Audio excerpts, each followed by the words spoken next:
Hi, I'm Steve Pond from TheWrap. We're here at the virtual Sundance Film Festival studios, and I'm very pleased to welcome the filmmakers and cast of Honk For Jesus, Save Your Soul. We have writer and director Adamma Ebo, producer Adanne Ebo, actors Sterling K. Brown and Regina Hall. Welcome to all of you, and congratulations on your Sundance debut. Thank you. Thank you so much. So this is a story about a preacher and his wife at a Southern megachurch who are trying to come back from a big scandal. And I'm wondering, Adamma and Adanne, what led you to want to make a film in this setting? I think it's because it's part of us. We grew up Southern Baptist in Atlanta, and grew very quickly, I think, at a young age, got disillusioned with it, and started questioning and really thinking critically about things. And so we decided that there was so much reckoning, I think, within ourselves about it, that we decided to that this was the area, I think, to explore. And yet at the same time, I mean, this deals with very serious issues, and there is drama in here, but it also has a very light touch, and a lot of it is very funny. Was it clear that was the way you wanted to deal with the subject? Definitely. Yeah, I think satire tends to be our jam in general, but I think particularly with this, we've seen similar subject matters explored through media a lot, and it's always through a dramatic lens. And I think we wanted to kind of Trojan horse the message in there, and we did that via comedy. And we also didn't want to come off as too preachy. Nobody likes to know that they're learning a lesson when they're watching TV. Yeah, I mean, watching this film, seeing Regina, seeing you do, mime in full mime makeup at the corner on the side of a road, or Sterling, in the swimming pool screaming about how Jesus Christ was all about the shock factor, and then biting Regina's toe. I have to think that this was fun for you guys to make. Regina, please. Well, it was undoubtedly fun. It was not just fun. You know what I mean? It was work too, but it was worth all the work, and we did get to have a lot of fun while we were working. The pool scene was another day. You should have seen Sterling getting ready for that one, like biting the toe. Like, it was so great because it was like, Atlanta was so generous with its weather. And so that day it was going to rain or not rain. And we had pretty great weather days considering. Yeah, we got lucky. Yeah, we got really lucky. And so, one of the days switched, and it was that kind of energy also, it made it pretty exciting, to shoot. It was hot too. It was it was so funny because we were watching and I was like, it didn't look hot. That was kind of great that it didn't look as hot as it was. It didn't look hot. It didn't look blazing, but it was blazing. John blazing. And listen, that pool scene too. I remember I was eyeing little bit's toes. That's Regina. And I said, what? Am I gonna pop this toe in my mouth? Look, I was like, I see how it feels in the moment. I was like, they were clean, and she had taken care of them. So you're not just doing this on a whim. You understand what I'm saying? I am from the side. I was like, all right, they clean. So the toe wasn't in the script? Toe was not in the script. But it was in damn near every take, I'm gonna tell you. All right. So how much improv were you guys able to do? I mean, a lot of this is under this using sort of the premise of a documentary crew filming you, and I imagine that could allow for you to go off in certain takes whichever way you wanted. There was room to play. Our director sort of insisted on it because sometimes we thought the scene was over. The scene ain't over, bro. You know what I'm saying? Simon says, you better keep your ass acting.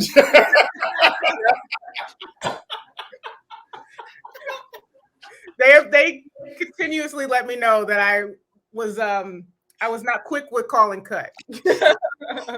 No. Right. Sometimes she'd be like, "Did you did I miss it?" She didn't. Oh, she didn't yell it. Okay. No. We were doing a take, the scene with the Sumpters and the Childs when we come to visit them, tell them not to come. And at the end of it, we're praying with each other. And I can remember Nicole was just praying, and she was doing this whole thing. And at one point, she's like, "Are y'all gonna call cut?" Then after that, she learned. She's like, "Oh, we Yeah. Just did it. Let it ride. Right.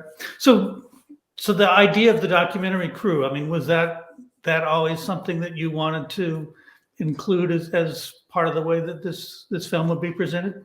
It was. I was really interested from the beginning of this idea of what's the truth, what's not, and all of the grayness in between. And people often take documentaries and what documentarians have to say as the truth. Mm-hmm. And so I wanted it to work sort of twofold. So when you think you're getting the truth, which is when we're in this faux documentary format, is when Trinity and Lee Curtis are their most false selves. Mm-hmm. And then once the camera turns off, it's when we get more vulnerability and more authenticity. And then, the styles start to mix around a little bit. And that's me playing with what's real, what's true and what's not. But I always knew that I was going to approach it in that form. Mm-hmm. Right. I would think because of that form, Regina and Sterling, you guys are, I mean, you're basically on and you're acting in the scenes where he's preaching when you're in the church, but you're also on and acting anytime the camera's around. You're not, you're not being yourselves there. It's another artifice you've got to put up.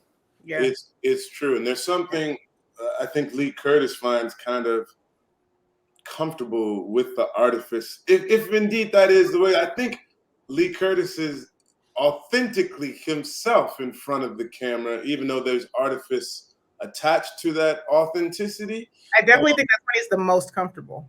Yeah, definitely the most comfortable, but also the camera sort of functions for this thing that he's been missing for the past several months to a year, which is his congregation.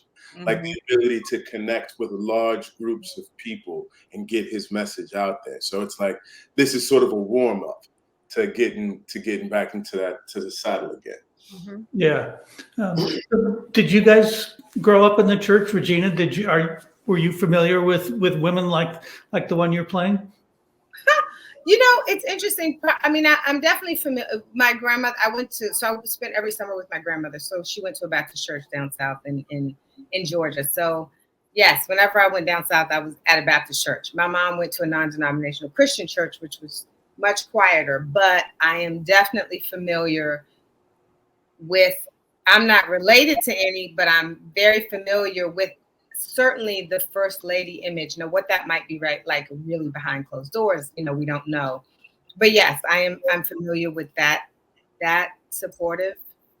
And I hate to say, but I will call it this for Trinity. Trinity was she's long suffering. I mean, she's there for us and with the rise, the fall, and everything in between. So yeah, and definitely what that means to the church, what that couple means to the church. Yeah. Sorry, I was just going to answer the same question. Regina and I have similar sort of connections to the church with moms who have made their own little branches away from. Yeah. But something I'm familiar with and find incredibly comforting. And as a parent with two boys, my wife and I have this conversation about how do we raise our kids with all the things that we consider to be of benefit, cultural relevance, that is sort of uplifting about the Black church without the things that we consider to be less attractive, right? And it's a negotiation that we're constantly going through, in present day right now. Yeah. I wonder, Adanne, as a producer, what were the biggest challenges for you in pulling this off? I assume you were making it on a budget during COVID, right? Yes, very much on a budget and very much during COVID. I think, look, we had a great COVID compliance team, Project Indie Hope, which really, really helped us. They were absolutely lovely. But I think producerially, financing is a big thing, and we were lucky to find our financiers, Pinky Promise, who really believed in the vision and believed in supporting that economically. But that's always, I think, one of the biggest hurdles for indie films, but specifically indie films with diverse filmmakers, is finding enough financing. Yeah. Yeah. So Survey says number one on the board, financing. right. Financing. Money. Yeah. Regina and Sterling, I think of that great scene towards the end where he's trying out the sermon that he's going to deliver about, I'm not a perfect man. And, and he runs through it and she's just sitting there going, no, that's not enough. And then Sterling, you do a version, and I got to say, I bought it, but the First Lady's not. Not having What was that one like to shoot? What? Oh goodness, that one was interesting because I remember starting. Is that the scene, Adamma, when I like probably the most frustrated I was during the whole shoot, because there's parts like I was like, I kind of need Regina to be here so I can do this thing, but it was a 3-ring circus, and we had so many things going at the same time, and like getting the hair and wardrobe checks and this and that, and I was like, can she be here? And when she got there, she added so much to it. And I remember looking at her face and I was like, you're not going to be an easy audience today, are you, sister? So I have to dig in here and see what I can come up with, because I think what she's asking me to do is sort of be specific, I think, in like how much of the dirty laundry do I air? And in my mind, I'm like, well, that's my business, right? But what I can share with you is the trials and tribulations of a man who is seeking to do the right thing.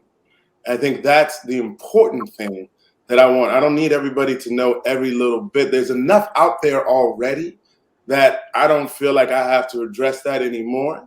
And she just got accosted on the street by a woman with her baby, calling her every name except for her own. And she's like, we may need more.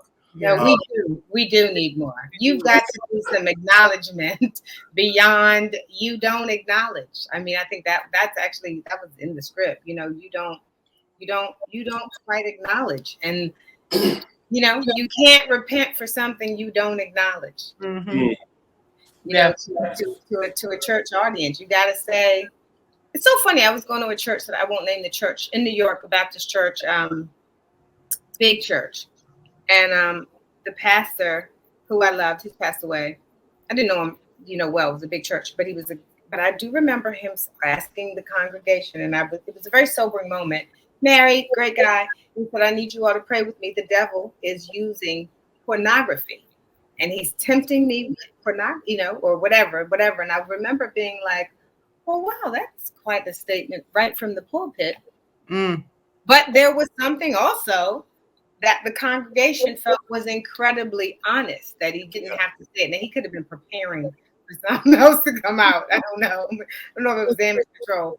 But I do think that there is something that people can actually feel that you are sorry for, but you've got to admit that you did the wrong in order to admit that you are sorry. And that's what Trinity is saying. Yeah. You got to admit that. Yeah. Well, Regina, let me ask you, I mean, some of your greatest moments come at the end of the film when you have these big emotional scenes and you're dressed in this crazy yellow dress and you have mime whiteface on. Does that complicate as an actress, does it complicate it that, your whole face is covered with white? I love that you said mime/whiteface. I'm trying to be, to not get in trouble here. It's so funny because that scene, and I won't go into it. I know it's not the way I necessarily saw the scene, but that is how the scene came up, and so, yeah, you read something and you have and then it comes, but then when you're doing it with all those people in that makeup and everyone's watching you and you do, you're the thing about my makeup is you're in it. Mm. You know what I mean? You can't not know that you're in my, you feel it on, and so it was, I won't say it was different. It certainly, I don't know. I was going to say it played a part, but I don't know what played a part, but it was different. And so I wrestled with that for a second because that's what it ended up being. It felt like there was a level of discomfort and frustration from Regina when she was in the makeup that made the scene perfect. Yeah. Because that's where Trinity is. Yeah. That's at her most uncomfortable and her most frustrated. Yeah. Well, Adamma and Adanne, you have a production company now together. What kind of films did you create this production company to do? Is this the kind of thing you want to do going forward? What else are your goals with this? Yeah, I mean, we love dark comedy, we love satire, and I think that's our sweet spot. But we aim to, I think, explore these tonally interesting things in various ways. Like we also love genre. We want to do something sci-fi. We want to do something fantasy. We're really interested in cracking like children's horror. Yeah. So I think like playing in all these different realms, but doing it in a way that is tonally very interesting and inspiring to us. Yeah. Great example of that. So, congratulations on the film and thanks for coming here to talk to us. Thank you so much. Thank you. Thanks.